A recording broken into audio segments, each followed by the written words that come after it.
Welcome on into the Wolverine.com podcast. Clayton Safey here with Chris Ballas on Thursday, July 10th. We are now 51 days until Michigan football. We're keeping the countdown going. Greg Crippen days until the Wolverines take the field. Steve Everett. Is Steve Everett, yeah, probably a little more notable of a center, right? Yep. Crippen with an opportunity this year to make his mark in his second year as a guy with starting experience. If you're watching on YouTube, make sure to like this video. If you want to get all of our coverage over at thewolverine.com, head to thewolverine.com. Use that promo code UM1 when you're signing up and get yourselves 2 months of premium access for just $1. Also, hit the subscribe button on the YouTube channel if you would. You get all of our YouTube content straight to your homepage on the website there, so you can check it all out as it drops. We got podcasts throughout the off season, in season, recruiting highlights, all sorts of intel there as well. So make sure to check that out. We're going to go through some of Michigan's most anticipated games of this season. The college football 26 video game is out. We'll talk about a couple of the player ratings, see if they got some things right, what they got wrong, and also Dusty may have a type. I think it's probably overdue to say that, but they land their first commitment in 2026 in the form of center Marcus Moller out of Denmark. We'll talk about him at the end. Chris Ballas, how are you? We are headed to Vegas in about a week and a half now at this point. Just hoping we make it back alive, Clay. So, last time we were in Vegas and, lost our buddy on the roof there. And if he hadn't thrown that mattress out the window, we never would have found him. So anyway, it still doesn't make any sense to me that we're going to Vegas, but I'm not going to complain. We got friends there. It's going to be fun. It's going to be a little hot from what I understand, but it's a dry heat, right? So whatever the hell that means, it just means that it feels like you're in an oven, Clay, is what it feels like. So, but you know what? I'm excited for football. Somewhat. Don't want to wish the summer away. And we still have all of August to play a little bit while we are writing our Michigan football articles. But then when you're done playing, then you get to play by covering Michigan football for the next several months. Seeing our producer Gunther in Nebraska and stuff like that. We got some great road trips. Man, a lot of road trips, Clay. It's adding up, but we're making our plans now, and I can't wait to see a lot of people on the road. Yeah, no doubt. And that inspired our first topic of today. I believe single game tickets are on sale now this week for Michigan football home games. 3 of them sold out. I think the entire public gets access to the ones that are not sold out starting on Friday, July 11th, tomorrow, from when we're recording this. And if you had priority points, you can get them earlier in the week, that sort of thing. Depends on how many points you have. But the games that are already sold out, can you guess these 3 games, or do you know? The Michigan home games? Yes, out of 6. Ohio State. Would be the one. Correct. All right, hold on. Ohio State. I'm guessing not the opener. Let's see. Washington? No. No kidding. Wisconsin? Yes. Central Michigan. Sold out. Central Michigan, because all the Central Michigan fans are going to come in for the upset. So, those would be the 3. So Washington's going to be a good game. Clay, I think you and I are on the same page here that's kind of the sneaky one there. We both like their quarterback. I'd like Jed Fish in year 2. So going to be interesting. But, man, we're 51 days away, kid. It's unbelievable to think about. It's crazy. But, yeah, those are the 3 sold out. Central Michigan, Wisconsin, Ohio State. I guess it makes sense. Central Michigan, I think, is a noon game. And it will be the last Michigan home game in September, and that's only on September 13th. So you won't be able to see the Wolverines till October in Ann Arbor. And there are only 6 home games anyway. So I think that it's going to be an interesting year on the ticket scene. I'm kind of glad I know you've been long out of this game. I'm out of the game where we don't have to worry about it. So we're blessed in that way because people are always asking tickets. And sometimes we get some free ones here or there, usually last minute for me. But, it's nice to not have to worry about it, but it's going to be kind of a crazy year in that respect because then you have that Washington game, I believe on October 18th, if I'm right, is the second to last home game before Ohio State, which is kind of its own thing. You have Purdue on the 1st of November, but there aren't too many, and they're spread out kind of evenly throughout the year. So it'll be kind of interesting. New Mexico night game opener, not sold out yet. I'm sure it will be. Obviously, these all will be at some point. Washington and Purdue, those ones still available. So if you want to get your tickets now, I'm not trying to sell them, but I thought it was kind of interesting to see which ones were sold out and which ones weren't. As far as road trips, as you mentioned, we're booking the flights. It's a weird year in terms of the amount of flights you have to fly to Oklahoma, Nebraska, USC, in Maryland. And it's also odd that one of the drivable games to Northwestern isn't at a normal stadium. It's at Wrigley Field. Of course, then you drive to Michigan State. I think I know your answer to this, but how would you stack up maybe the most anticipated road trips for maybe a Michigan fan that's going to follow the team around this year? Yeah, Oklahoma, because this is unique. This has never been there before. This is a new thing. Michigan, Oklahoma, at a venue at Oklahoma is going to be a blast. 2 blue bloods, so to speak, and I can't wait for that one. I think it's going to be fun. A night game, obviously, it's going to be hot down there, so I like that. Oklahoma, it was interesting. Phil Steele, Clay, has Oklahoma number 9 in the country, Michigan number 10, so it could be a top 10 matchup depending on. I don't think it will be in the actual polls, but Oklahoma could be better than expected. So Michigan's defense travels. That'll be a fun one. USC, never been there. I think that'll be fun. I think there'll be a ton of Michigan fans there because when Michigan travels out to the coast, USC doesn't pack a stadium. UCLA doesn't pack a stadium.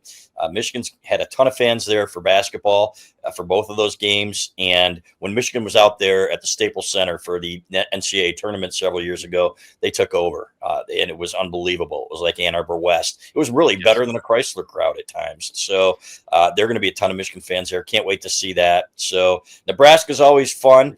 Again, we got friends there, and Dr. Bajwa, I'm going to give him a shout out, one of our best subscribers in the history of the Wolverine and all around great guy. So Gunther, our producer, will be there.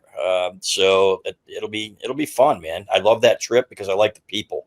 Now, I say that, but if Michigan continues to win in this rivalry, Penn State used to be a great road trip too until Michigan beat the crap out of them 9 times in a row, and then they just became mean. So hopefully Gunther doesn't turn on us. But other than that, man, I hate going to Michigan State. They're not very kind when we go up there. I think I got a threat the last time on my desk, if I'm not mistaken. So on where my seat was, so that was fun. Those people making up some rumors about things that I said that I didn't say, which was ridiculous. And then Wrigley Field, for crying out loud, man. Yeah. We get to see a Michigan game at Wrigley Field. I cannot wait. That is going to be a unique experience, and I just hope that the press box is close enough that we can see the action. We're a little spoiled here. We get up there, and it's like, okay, where's my Grey Poupon and my my espresso or whatever, and it's nice and warm. I think it's a November game, right? So in Chicago, so I'll be happy to be inside, and I won't make any qualms about that. No doubt. The only time I've watched a football game at a baseball stadium, I think, is high school football at what was formerly known as Fifth Third Ballpark in Grand Rapids, the home of the West LMCU. Michigan Whitecaps. LMCU. Yeah, now it's LMCU. I was there last week watching Max Clark, Kevin McGonigal, all those guys who got called up like 2 days later after I went to Double-A. So I'm glad I went. Did you get any hits? Max Clark went 0 for 4, but he had 2 really hard hit.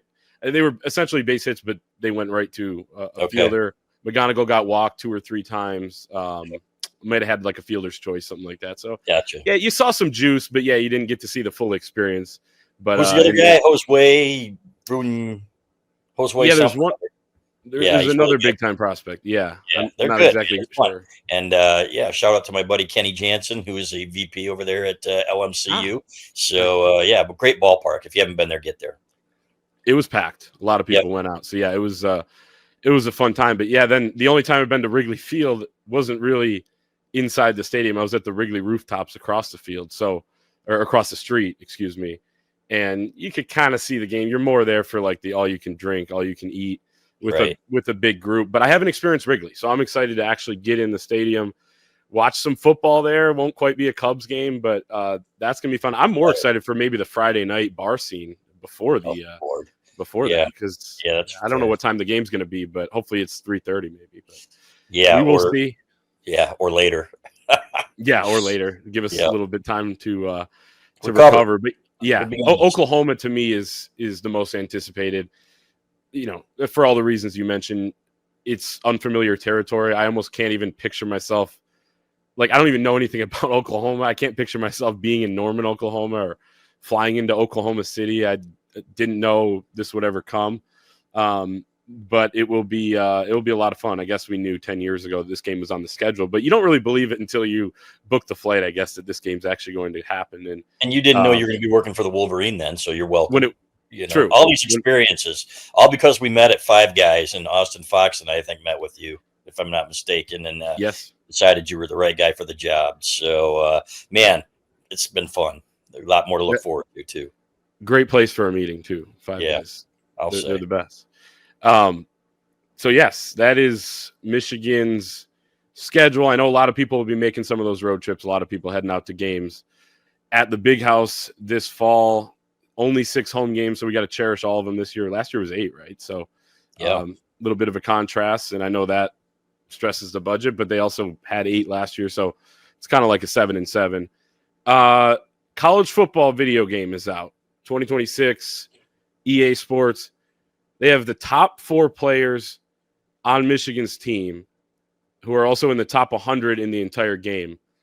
Rod Moore at 92 overall is Michigan's best player.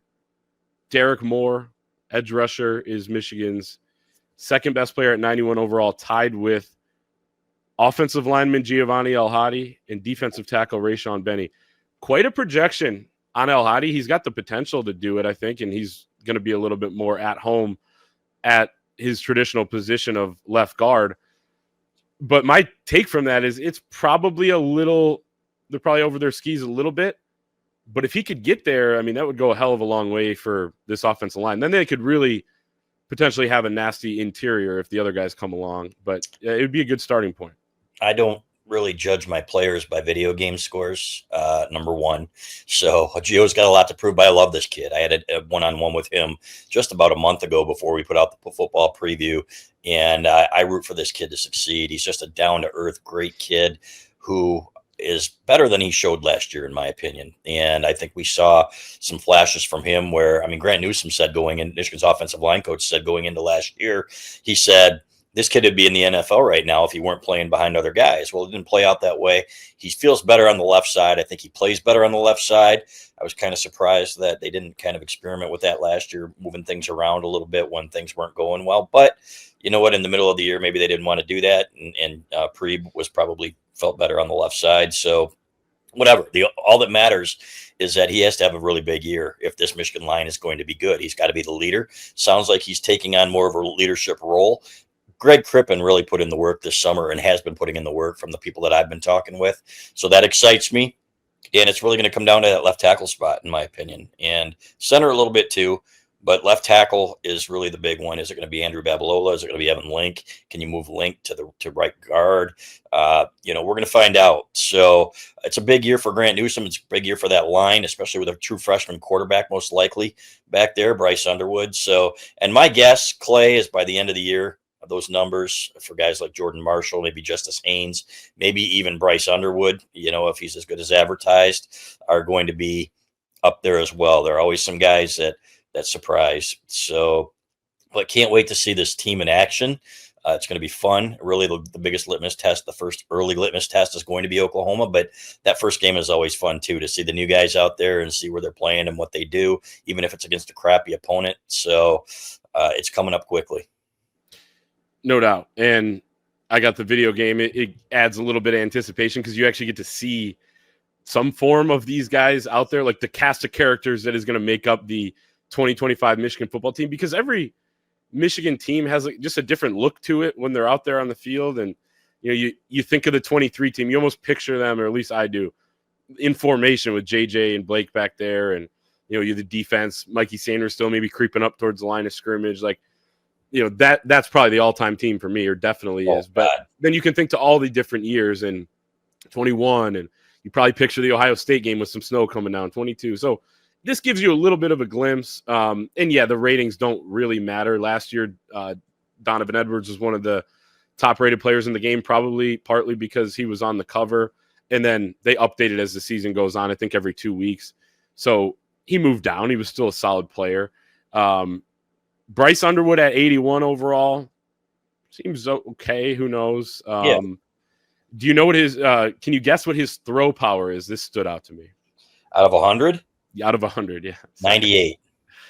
96, which is still like Yeah. extremely high. Okay. You can See, really air it out with it. Yeah, you know what? If it's got more than one joystick and more than one button, where I have to learn how to spin with like 5 or 10 fingers, screw that. I don't have time for that shit. So that's for you younger guys to do. You know, and I'm gonna go get my Odyssey 2, and I'm gonna play like 5 guys, and you know, it's the static, the sound, the crowd sound is actually static. There's no Mr. Brightside, you know, back in the day. So no music, but I'm excited for the people who do like to play it. It sounds like it's a fantastic game.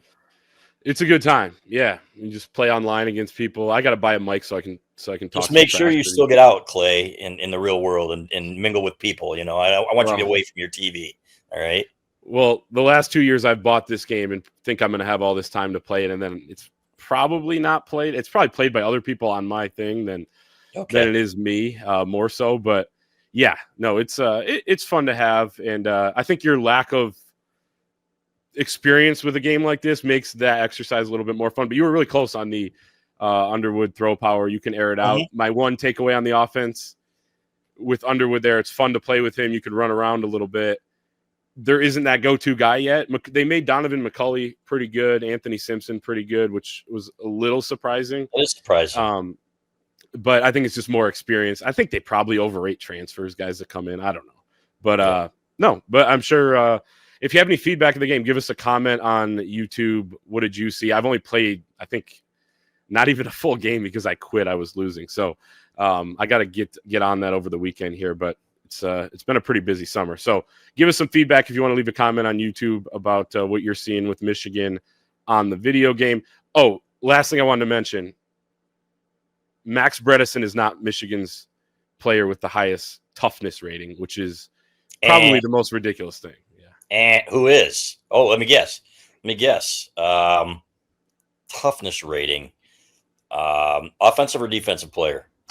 So I actually don't have it in front of me. I'd have to fire it up. But I was writing down notes because I'm writing an article. What EA got right, what EA got wrong. Oh, thank God. And my note so far, and I haven't gone through, is that Max Bredesen's not the toughest. I was probably so taken aback that I didn't even look. I think it was either El Hadi or like Nathan Afobe. It was offensive linemen, I think. I think it was 3 or 4 offensive linemen at the top. Actually, no, I have it here. Yeah. Max Bredesen. No, I don't have it. Never mind. Max Bredesen is by far the toughest. Yes. So I like Jay Sean Barham, honestly, in that role too. But anyway, Max Bredesen is far and away the toughest. So, and Rod Moore would be up there too for me. So anyway, regardless, sounds like fun. Can't wait to see some of the people putting games online, especially on YouTube when I'm looking for like a Michigan Ohio State game, and I get to unfortunately accidentally see somebody's Ohio State Michigan game on PlayStation or whatever, and I'm like, well, this sucks, and now I have to spend more time. But anyway, you guys do you and have fun with it.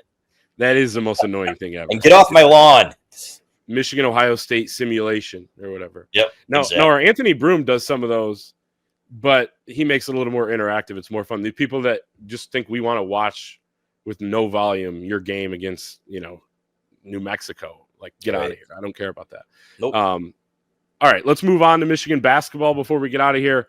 Wolverines land their first commitment in the 2026 class. 7'2" center Marcus Moller. Joe Tipton's headline said 7'3". He said in the article, Moller did in his interview, he's 7'2", so maybe he's tall. I know that. 18 years old, turns 19 this December. He'll join Michigan next year, so he'll be 19 when he joins Michigan, turned 20 in his freshman season. He visited Michigan this summer, also took trips to SMU, Oklahoma State, and Colorado State. He plays in the 4th tier of a Spanish professional league, averaged 15.9 points, 6.9 rebounds per game. But the thing that stands out the most about him is that he's a stretch big at 7'2", and he made 22 of his 56 three-point attempts last season in 17 games.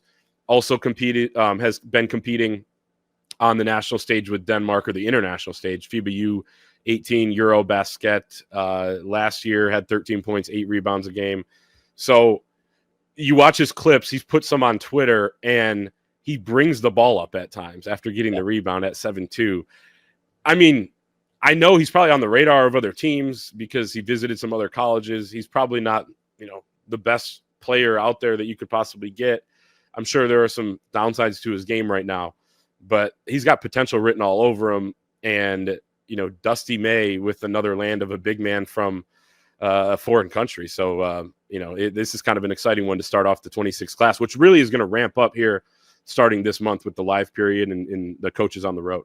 Yeah, and if you've been paying attention at the Wolverine.com, Dusty was also recruiting, we'd heard, a 7-foot-plus Asian lefty. Now, whether that was a head fake and then they landed Moller, and that's who he was really talking about because he wanted to protect.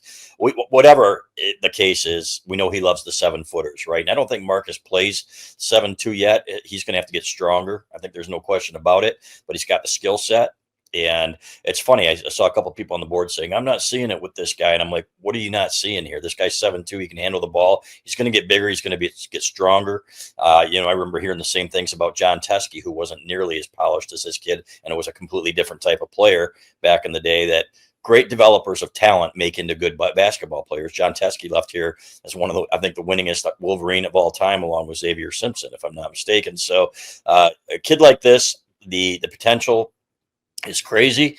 I think that you're looking at maybe a guy like in a couple of years, 2-3 years down the road, and that's exactly, you need some of those too. You can't just live in the portal. You have to have guys that you develop, and that's what Dusty May has said he wants to do. So I love it. The international scene, you get so much talent internationally out there, and to be able to land a kid like this early that we know that he prioritized and really wanted is exciting to me. So a 7-footer that can shoot threes is pretty fantastic. It's still a young kid, again, still has to develop.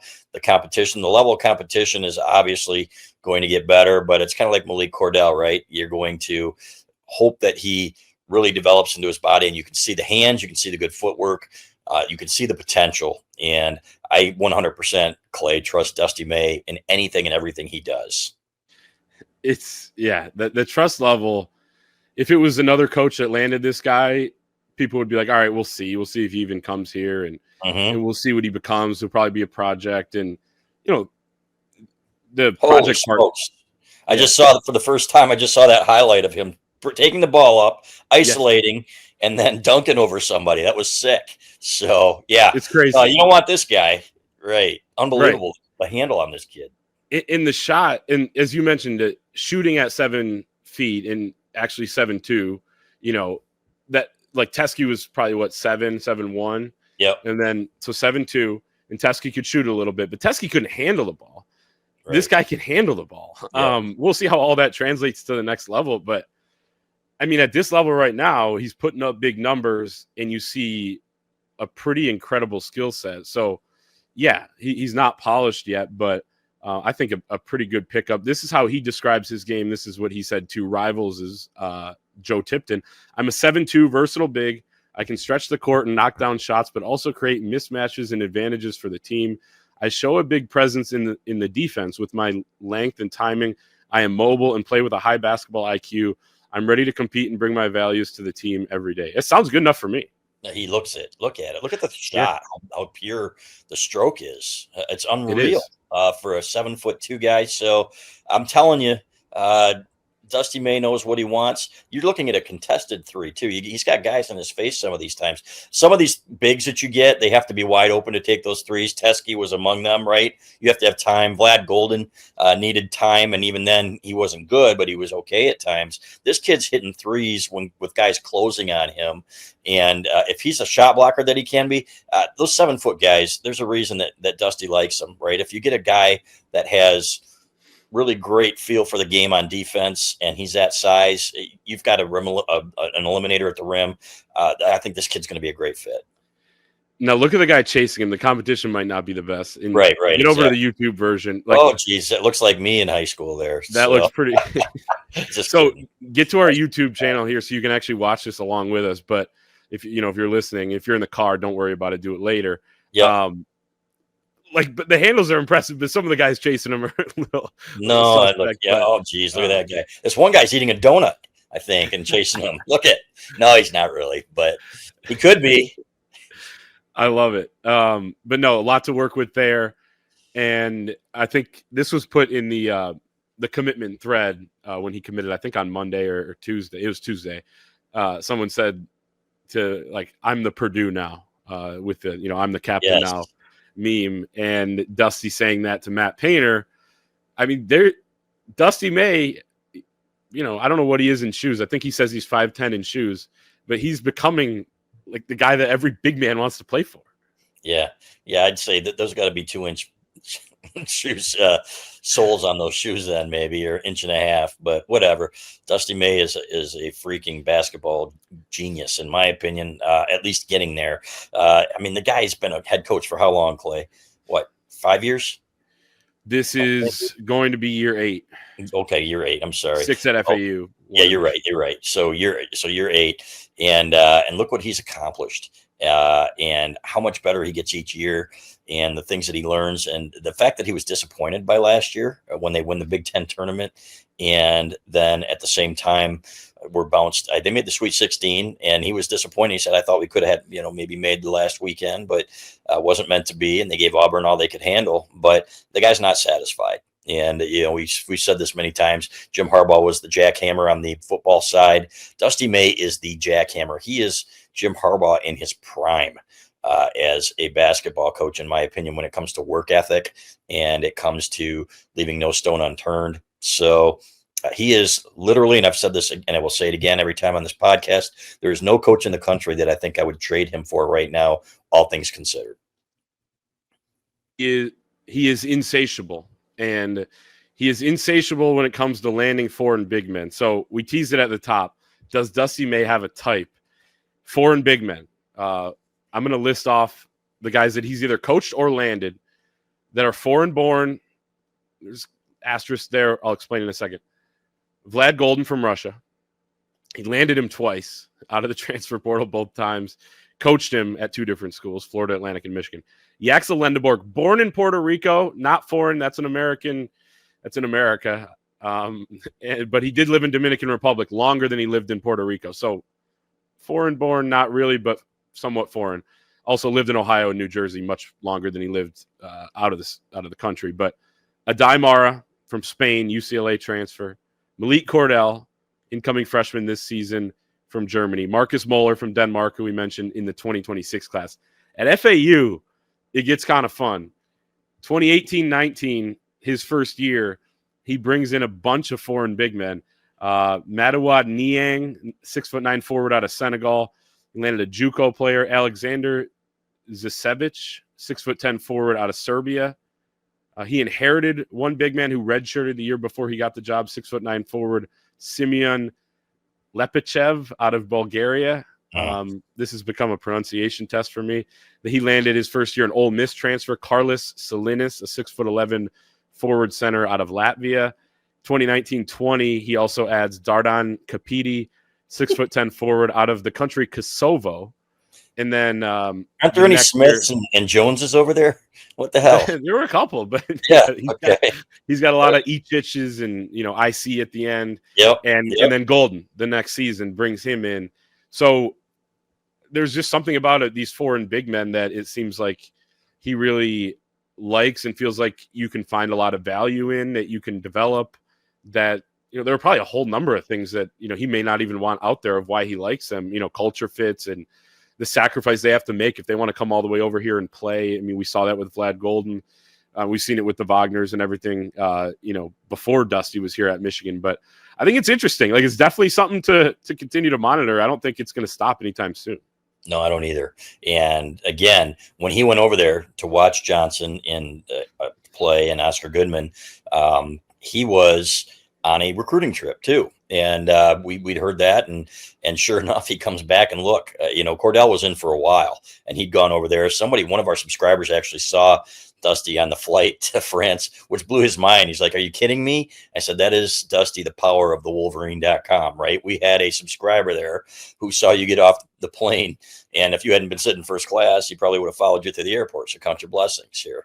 That Big Blue stuff. We wanted him to. I was going to exactly. I know. Well, kind of. It depends. It depends on the subscriber. This one was really good. You know, Yes. Some of these guys you're going to be like, oh my God, we don't want this guy anyway. You know, I'm just kidding, of course. But Dusty May said he was incredulous. He said, "Are you kidding me?" And he goes, "That's how you found out." I said, "Well, we knew you were going over there anyway, but this guy just happened to see you." And he said, "Sure enough, that was like my first leg." So cracks me up, man. But that's who he is, man. Doesn't sleep, loves the international players, but it's not just them.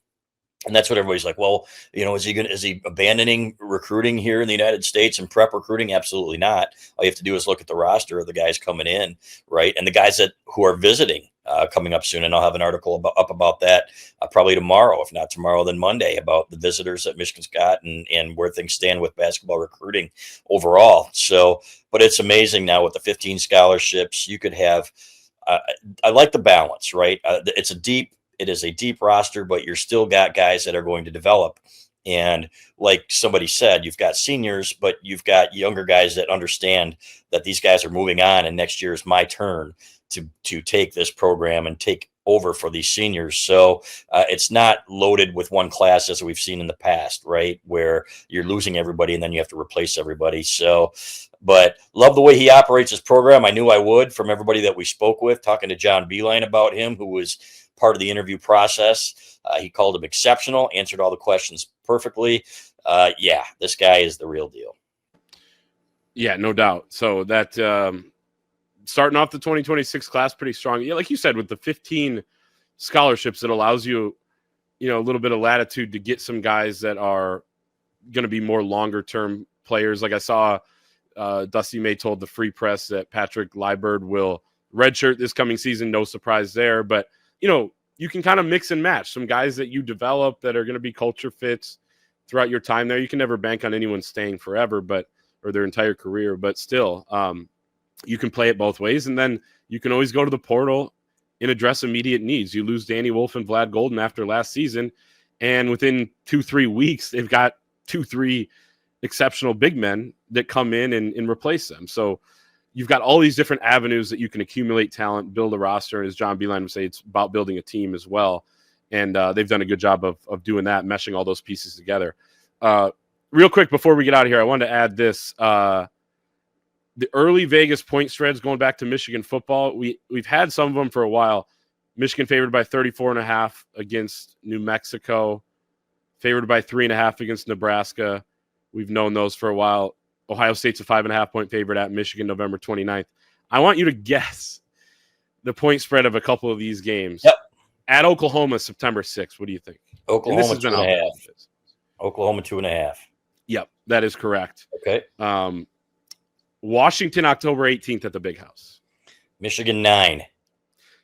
Michigan 10.5. Actually, I was a little surprised at how big that was, but I could see that. You know, you win over under is 47.5, so you win something like, I don't know, 28-17, whatever. I'm not going to do the math right now.